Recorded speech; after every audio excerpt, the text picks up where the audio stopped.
안녕하십니까. 설명을 시작하겠습니다. 기본적으로 저희 학원 같은 경우는 어쨌든 교과반이 돌고 있고요. 어쨌든 이번부터 이제 저번부터 이제 의문반이라는 이름을 들고 있는데 크게 현재까지는 수상반이 있고요. 수사반이 있고 수원반까지가 있어요. 근데 기본적으로 개강을 다 6월에 했어요. 6월에 했고 이미 다 진도를 달리고 있는 상황이고 이 과정이 끝나면 이제 9월에 다시 제 3개월 과정으로 재오픈을 할 거예요. 그래서 이제 수상반 같은 경우는 화목에 진행이 되고 있고요. 그다음에 수하반 같은 경우는 월수금, 수업반 같은 경우는 마찬가지로 월수금 진행을 하고 있어요. 그다음에 주당 시수가 저렇게 이제 나눠져 있는데 저게 도대체 뭔지는 제가 조금 뒤에 설명을 해드릴게요. 근데 어쨌든 지금 6월에 개강을 했고 지금 한 달 정도 이제 지났잖아요. 지났음에도 불구하고 왜 도대체 저희 학원은 수업을 들어야 되는지, 먼저 들으면 좀 좋은 게 뭐가 있는지는 요 뒤에 제가 먼저 약간 좀 설명을 드릴게요.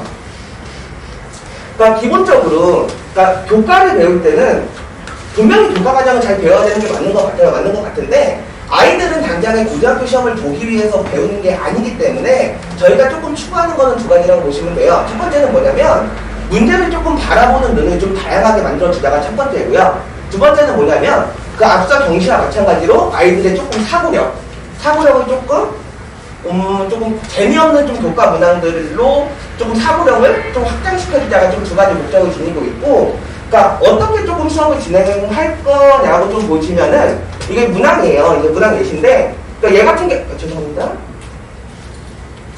얘 같은 경우는 이제 실력 분석의 이제 연립부등식 문항인데, 이거는 이제 기본 솔루션이 이제 연립부등식 문항이기 때문에, 이렇게 이제 처음에 보시는 제곱을 해서 풀 수밖에 없는 문항이에요. 그래서 이게 이제 해답지에 이렇게 나와 있고, 그 다음 밑에 별에 보시면 이제 그래프로 해석을 돼요. 그러니까 수상화라는 게 보통 이제 그런 좀 과정 자체가 어떻게 생각하시면 되냐면, 기존의 아이들이 방정식, 부등식을 배우잖아요. 그러면 그 배우는 모든 거를 함수로 전환해서 푸는 거를 좀 연습하는 과정이라고 보시면 되고, 수험부터는 지수로 들어가고 나서부터는 완전히 전부 다 그래프로 풀어요. 그래서 수상할 때 분명히 어떤 방정식, 부등식을 그래프로 바꾸는 연습이 충분히 되지 않으면 수험 과정이 되게 어렵게 다가와요. 그렇기 때문에 분명히 어쨌든 그 정상적인 풀이로 풀어주고, 분명히 이제 그 밑에 별애로 있는 그래프로도 분명히 문제를 풀어주는데, 기본적으로 이제 절대값이라는 건 아이들이 중학교 1학년 때 처음으로 배워요. 처음으로 배우는데 어떻게 배우냐면 절대값은 분명히 두 점 사이의 거리라고 배워요. 근데 그게 딱 지나고 나서 중2 때 다시 절대값이 나오거든요. 그럼 선생님들이 어떻게 가르치냐면 절대값이 나오면 범위를 나누라고 가르쳐요. 그래서 아이들이 지금 착각하고 있는 게 좀 가르치다 보면은 절대값을 보면 의미도 모르고 그냥 기계적으로 범위를 나누고 문제를 시작해요. 그러면은 이런 문항들 같은 경우는 범위 나눠서 절대 풀리지가 않아요. 그러면은 기본적으로 이제 절대값 같은 경우는 두 점 사이의 거리이기 때문에 한 문제만 풀겠습니다. 그러니까 맨 왼쪽 이거 보시면은 이거는 x부터 a까지의 거리예요. 그다음에 가운데 거 보시면 x부터 b까지의 거리고요. 맨 오른쪽 거 보시면 x부터 c까지의 거리거든요. 그러면은 a, b, c 위치는 정해져 있고 x는 분명히 변해요. 그러면은 수직선에 이렇게 a랑 b랑 c가 정해져 있고 x가 이렇게 막 변하잖아요. 그러면은 x가 c부터 오른쪽까지 있으면, 그러니까 이거 자체는 x부터 c까지의 거리가 가장 멀고, 그 다음에 x부터 b까지의 거리가 그 다음으로 가깝고, x부터 a까지의 거리가 가장 가까운 그 x점을 찾으라는 거잖아요. 그러면은 c보다 오른쪽에 있으면 c까지의 거리가 가장 멀 수가 절대 없어요. 그렇기 때문에 여기는 안 되는 거고, 여기 보시면 마찬가지로 여기 있으면 a까지의 거리가 가장 멀어요. 그러면 이 부분도 안 되는 거고, 마찬가지로 이렇게 있으면은 이 중간의 기점으로 왼쪽에 있어야 정확히 이거를 만족하는 거거든요. 그래서 분명히 아이들은 기존에 배웠던 정의가, 수학은 어떻게 보면 정의를 시작하고 하는 학문이기 때문에 정의가 되게 중요하거든요. 그래서 첫 번째로 주구하는 거는 아이들이 기존에 배웠던 정의들을 문제에 적용시켜요. 적용시켜서 좀 쉽게 풀리게 한 다음에 그 정의를 다시 재확립시켜주고, 그 다음에 그 정의가 왜 중요한지 조금 이제 문제 조금 솔루션으로 조금 보여주는 식으로 수업을 진행한다고 보시면 될 것 같아요. 이게 조금 첫 번째 예시고요. 하나만 더 말씀드리면, 얘는 이제 수화에 이제 아이들이 가장 어려워하는 이제 도형의 방정식 문제인데, 그러니까 조금 이제 쉬운 예시를 들고 왔어요. 얘는 조금 이제 쉬운 문제인데, 기본적으로 3점을 주면 수화에서는 보통 삼각형 넓이는 밑변 곱하기 높이기 때문에 점과 직선 사이 거리로 높이를 구해서 풀어요. 근데 도형 같은 경우는 크게 조금 이제 난이도가 올라가는 문항들 같은 경우는 절대 공식에 대입해서 풀 수가 없어요. 그래서 아이들이 보통 이제 도형의 방정식 심화 문제를 풀 때 멘탈이 좀 많이 깨지는데, 기본적으로 도형을 볼 때는 그 도형이 가진 성질이든지 도형을 예를 들어서 그게 도대체 어떤 성질을 가지고 이게 이렇게 돌렸을 때 어떻게 되고 이거를 내가 이렇게 쪼갰을 때 어떻게 되는지를 분명히 볼 줄 알아야 되거든요. 영재국 시험도 그렇고 방지 시험도 그렇고 교과도 조금 난이도가 올라가 있는 문항들은 그걸 볼 줄 모르면 절대 못 풀어요. 그렇기 때문에 기본적으로 이제 마찬가지로 정상적인 풀이로 풀어주되 아이들이 분명히 이걸 봤을 때 도대체 이 도형이 어떤 성질을 지니고 있는지 조금만 관찰하면 얘가 집 가는 거 볼 수 있거든요. 그러면은 그냥 밑변 곱하기 높이 곱하기 2분의 1 하면 돼요. 그렇게 해서 풀어주고 기본적으로 우리 초등학교 때 넓이 구할 때 어떤 거에서 이게 날려서 푸는 거 많이 했잖아요. 그래서 이것도 마찬가지로 크게 사각형으로 보면은 이 크게 사각형에서 이 삼각형 3개 넓이 날리면은 바로 저 넓이 나오거든요. 이런 것도 분명히 충분히 아이들에게 가르쳐줘서 조금 같은 문제를 보더라도 조금 다양하게 네가 이 솔루션을 냈으면 다르게 볼 수 없냐? 네가 이걸 냈으면 또 다르게 어떻게 볼래? 조금 이런 거를 계속 아이들한테 강조하면서 수업을 진행한다고 보시면 돼요. 그 다음에 기본적으로 저희가 이제 기본 정석으로 진행을 하잖아요. 근데 실력 정석에는 이제가 신발끈, 죄송해요. 발음이 조금 그런데 신발끈 공식이라고 좀 이런 공식이 있어요. 거기는 연습 문제 있는데 마찬가지로 저희는 기본 정석으로 수업을 하지만 실력 정석에서 분명히 알아야 될 것들 니네가 어쨌든 이거 정석을 배우면은 니네가 꼭 필요한 것들은 기본 정석을 진행하지만 충분히 언급하면서 좀 진행을 한다라고 생각하시면 될 것 같아요. 그 다음에 하나만 더 말씀드리면 어느 학원이나 보안과제가 잘 되어 있고요. 체계가 잘 되어 있다고 저는 생각은 돼요. 근데 그럼에도 불구하고 이제 저희 학원 같은 경우는 조금 보안과제를 조금 세분화를 되게 많이 시켜놨어요. 1부터 10까지 해가지고 어떻게 생각하시면 되냐면 기본적으로 아이들한테 문제를 내줘요. 제가 만약에 숙제를 100개 내줬어요. 근데 아이들이 그 100개를 1시간에 다 풀어요. 그럼 그건 잘못된 숙제라고 저는 생각은 돼요.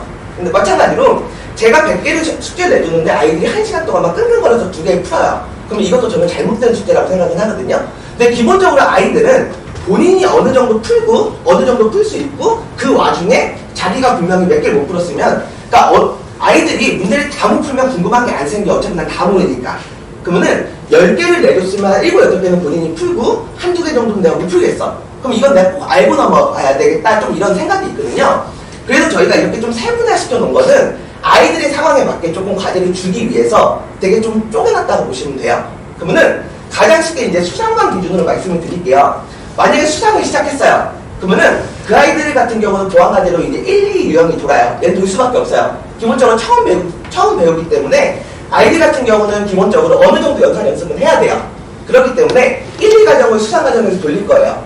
그러면은 수화가 넘어갔어요. 그럼 수상을 놓으면 절대 안 되죠. 일찍 배운 만큼 일찍 까먹기 때문에. 근데 아이들이 어쨌든 데이터가 있을 거잖아요. 그럼 수상을 놓을 때 아이들이 레벨 2까지 아이들은 어쩔 수 없이 조금 편차가 있거든요. 편차가 있는데 그 수상 보안과제를 놓을 때 레벨 2 과정을 너무 잘 푼 거예요. 그러면은 이 아이들 같은 경우는 수화반을 넘어가요. 그러면은 레벨 3으로 넘어가요. 3으로 넘어가고 좀 빠른 아이들 같은 경우는 보통 수화반에서 레벨 4까지 해요. 그래서 전 과정 제가 이제 수화반 진행했을 때 그 아이들 같은 경우는 여기까지 했어요. 여기까지 했는데 그러면 기본적으로 이제 그 보통 이제 수상에서 보안과제가 좀 스무스하게 넘어간 아이들 같은 경우는 3차를 돌리는 거고 근데 수상에서 보안과제를 돌릴 때 여기 레벨 2 같은 경우 힘들어하는 아이들이 분명히 있어요. 그럼 이 아이들 같은 경우는 레벨 2.5로 수화반에 다시 돌려요. 다시 돌리면 어머니들이 궁금하신 다른 아이들은 여기까지 했을 때 내가 만약에 여기까지 못했으면 이 부분이 어떻게 좀 해결이 되냐 좀 궁금하신 거잖아요. 그러면 학원에 요청하시면 돼요. 그렇게 되면은 뭐 주말에 클리닉이나 아니면 어머니들이 원하시면 특강도 개설이 될 수도 있고 조금 이렇게 해서 어머니들이랑 뭐 선생님들이랑 계속 소통하면서 아이들이 최대한 구멍 없이 이 문제들을 다 풀 수 있게 조금 그렇게 진행을 할 거고요. 기본적으로 이제 여기까지 해서 수화가 끝났잖아요. 그럼 수원 때도 돌릴 거예요. 수원 때 같은 경우는 내려간다고 보시면 돼요. 내려간다고 보시면 되고 어머니들이 실력 정석을 좀 많이 찾으셔가지고 그게 레벨 5에는 써놨어요. 실력이라고. 그래서 레벨 5 정도가 이 정도 난이도다. 근데 그럴 수도 있잖아요. 좀 아이가 너무 천재예요. 너무 잘하고 너무 많이 풀 수도 있잖아요. 그럼 그런 아이들 같은 경우 여기까지 다 해버렸어요. 다 해버리면 도대체 뭘 하냐 그렇게 생각이 드실 수도 있는데 저희가 정시영재고 학원이다 보니까 조금 융합형 문제풀이 무한대예요. 그러다 보니까 아이들이 이 학원에서 나가지 않는 이상은 아이들은 절대 이 문제를 다 풀 수 없어요. 그 정도로 문제풀이 많으니까 어쨌든 그 점은 걱정 안 하셔도 되고 이렇게 생각하시면 돼요.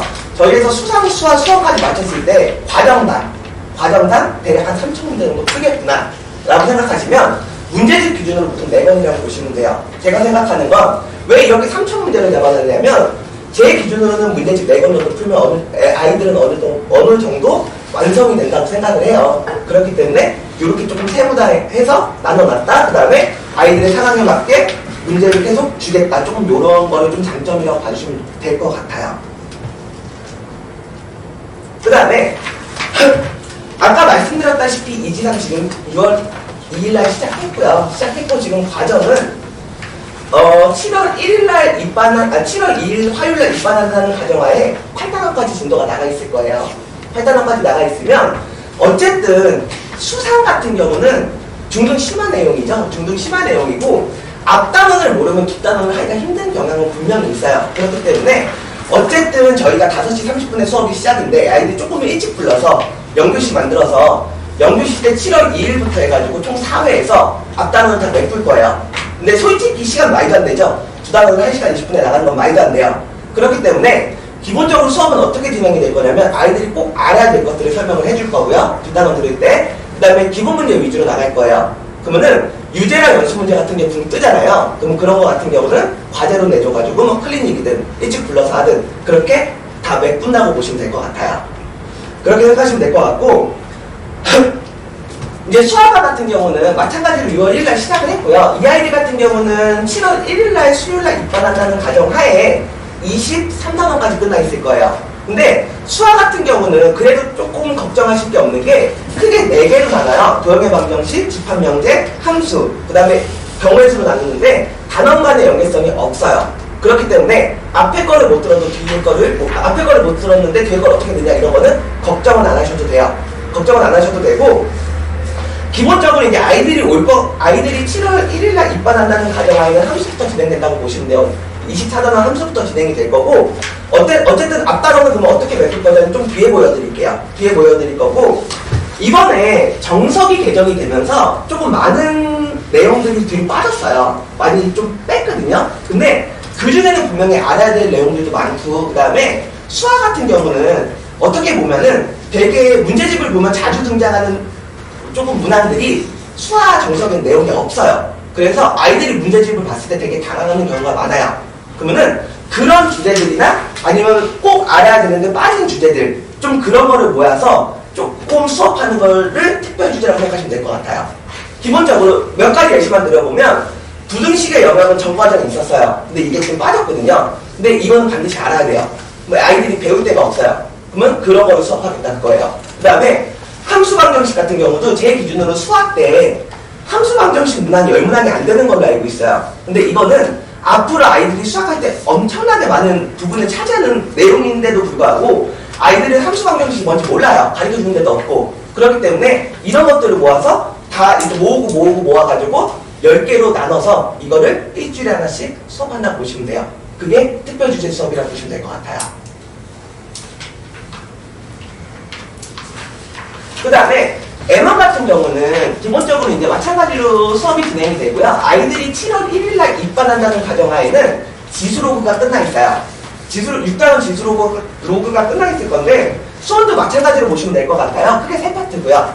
크게 3파트고 첫 파트는 지수로그, 두 번째는 삼각함수, 마지막 파트는 수열인데 마찬가지로 단원 간의 연계성이 없습니다.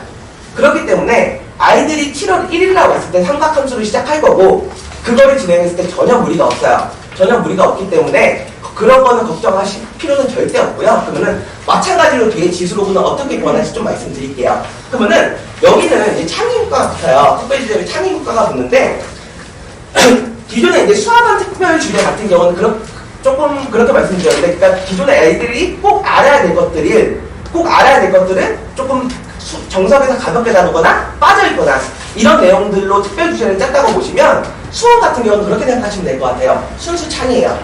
창인데 뻗어나오는 뿌리가 교과일 뿐이에요. 교과일 뿐이고, 그러니까 기존의 아이들이 이렇게 지금 수원에서 이렇게 많은 것들을 배우는데 이게 추후에 어떻게 확장되고 이게 추후에 어떻게 해석되고 이게 추후에 대학교 과정까지 어떻게 조금 변하는지 그거를 미리 구경하는 수업이라고 보시면 될 것 같아요. 그리고 기본적으로 저희가 이제 수상이든 수하든 수원이든 중간중간 모의고사가 껴있어요. 그러면 모의고사의 취지는 딱 3가지라고 보시면 돼요. 첫 번째는 뭐냐면 아이들의 학업 성취도를 좀 알고자, 왜냐면 어쨌든 등급이 다 나와 있으니까 모의고사는 전국 모의고사로 진행을 할 거고요. 실제 고등학교 모든 거로 진행을 할 거고, 아이들의 지금 현재 성취도를 보는 게 첫 번째 목적이고요. 두 번째는 아이들이 먼저 알았으면 좋겠어요. 지들이 고등학교 가면 도대체 뭘 해야 되고, 지금 고등학교 형들이 도대체 뭘 하고 있고, 조금 이런 거를 먼저 보여주는 거. 좀 그런 취지도 있고요. 세 번째는 어쨌든 시험이라는 게 전략이 분명히 중요하게 작용을 하거든요. 그렇기 때문에 아이들은 어쨌든 중학교 가면 시험도 볼 거고 이렇기 때문에 그 전략을 미리 조금 아이들에게 설계해주고 가르쳐주자. 조금 이 세 가지가 어쨌든 모의고사를 진행하는 큰 목적이라고 보시면 될 것 같아요. 네, 아까 말씀드렸던 이제 진도 보완 같은 경우는 그러니까 수화반 기준으로 20단원부터 22단원까지가 이제 집합이랑 연계인데 이 부분은 이 부분 같은 경우는 7월 1일이랑 3일을 이용해서 영교시랑 아니면 성취도평가 시간에 다 마무리 지을 거예요. 왜 그러냐면 어쨌든 단원 간의 연계는 없지만 함수를 진행할 때 집합 기호가 나와요. 그렇기 때문에 최대한 빨리 진행을 해서 어쨌든 7월 첫 주에 마무리를 지을 거고요. 조영의 방정식 같은 경우는 전혀 무관해요. 그렇기 때문에 방학에 특강으로 빼서 좀 이외로 해서 진행을 할 거예요. 근데 어쨌든 지금 방학 일정은 아무도 모르잖아요. 그래서 이거 자체는 방학 일정에 맞게 좀 진행한다고 보시면 될 것 같아요. 그 다음에 수험방학 같은 경우는 아까 지수로고 빠졌던 부분 같은 경우는 7월 13일부터 17일까지 3회에 걸쳐서 정규 시간에 진행한다고 보시면 될 것 같아요. 그래서 어쨌든 아이들이 지금 들어와도 어쨌든 구멍 없이 진행을 시킬 거고, 기존에 아이들이 풀었던 문항은 다 배부가 될 거고 다 마무리를 시킬 거다라고 생각하시면 될 것 같아요.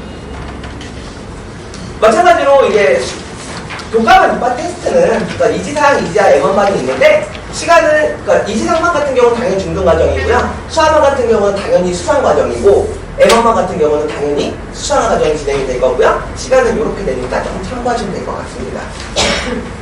혹시 질문 있으실까요?